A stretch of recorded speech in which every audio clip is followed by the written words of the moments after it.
Welcome everybody. In this video I'm just going to go through some features every decent player should be familiar with. First of all, know your weapons. You don't have to go to the extent we have of testing the damage numbers on every single gun and finding one with the best time to kill. To start, you just want to find one that feels good to shoot and can be fired accurately.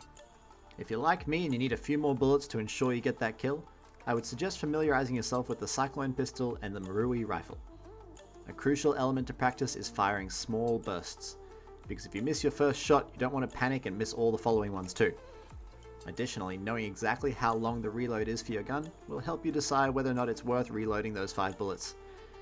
One extra tip with weapons in the pistol round: make sure you drop your gun on the ground, or if it's a Jesper you can hand it to a teammate, so that you can buy a free Jesper for your holster. Having those extra bullets handy might just save your life.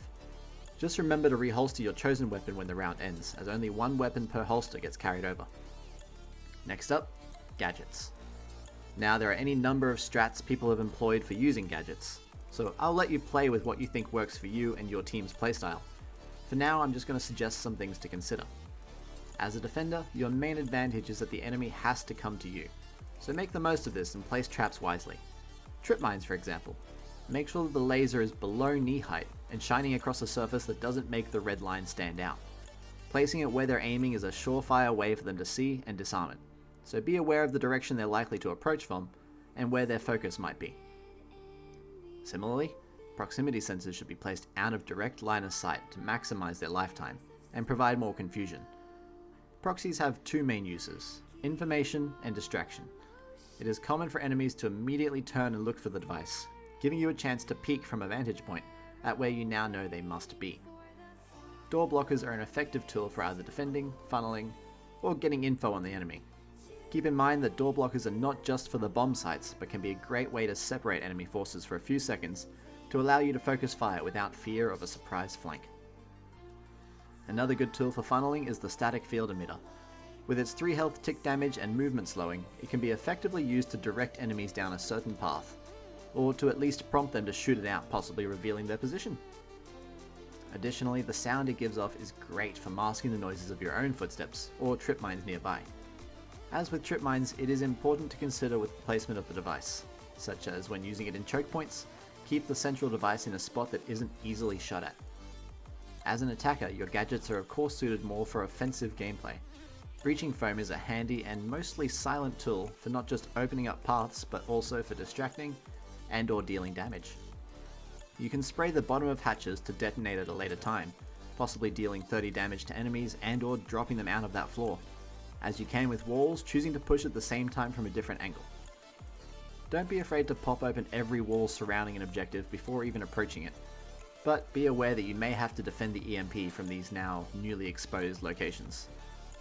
The drone is a fantastic support tool, and with good maneuvering you can guide your team through any troubles ahead. I would suggest not throwing it down near your point of entry though, and instead throw it far away from your blind, defenseless body. Lastly, the cloaking device. This is one of the most powerful gadgets when used well, because it can grant you the much needed element of surprise.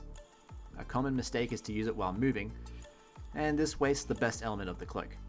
While stationary, you become much more effectively cloaked, with your ability to lean and peek around corners unhindered.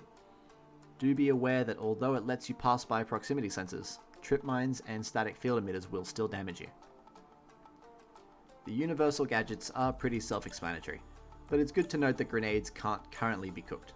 They can, however, be bounced off of multiple surfaces, so that the arrival near an enemy is delayed, potentially limiting their ability to flee.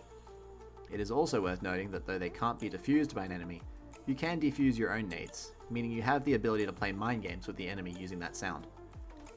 Now, healing syringes are arguably the most important item to collect at the end of every round, as it is possible to stack heals stolen throughout a game with your team having a max of 10 heals.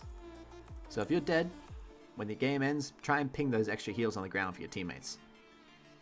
Having each team member have a heal is great, but if you only have 1 or 2 in your team, remember you can rotate back to those teammates to get a quick injection and get back in the fight. Speaking of rotations, next up is movement. Movement and the lack thereof is crucial in breaches. Knowing when to rotate, when to push, and when to stay crouched in a corner is something you can only learn with practice and communication. It's always good to keep a rough idea of where your teammates are and where they think enemies may be, as this info can be critical for your next move. one of my absolute favorite features of breaches would have to be their system for leaning. This feature is a must for both attackers and defenders, as it may just give you the drop on somebody as you peek around a corner. While stationary in-game, players can lean or step in real life to change their point of view, causing their character model to lean in the same direction. Now this reduces your target area when fully leaning, as only your forearm and head are visible, as opposed to your legs, hips, and shoulder coming into view before you've even seen the enemy.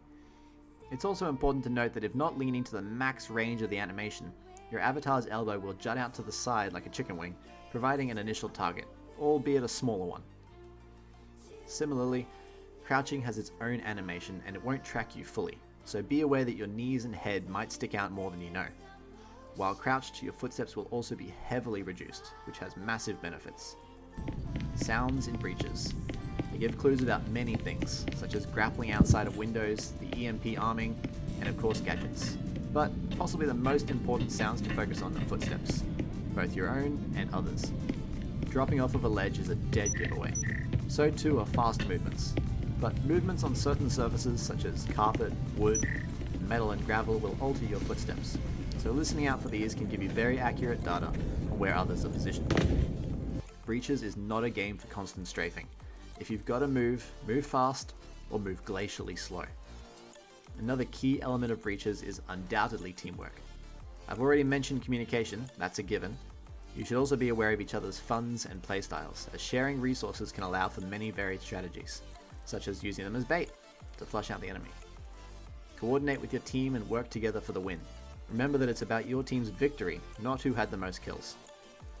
I have a few final tips I'll drop for those who may not have realized them yet. Look around at the furniture and items within the game, and utilize things like gaps between boxes and vaultable ledges to find good angles to observe or attack from. And be aware of your limbs and guns when moving near walls and windows, as the enemy might just see a part of you clipping through. And lastly, watch my Twitch streams. I might do some cool shit worth learning.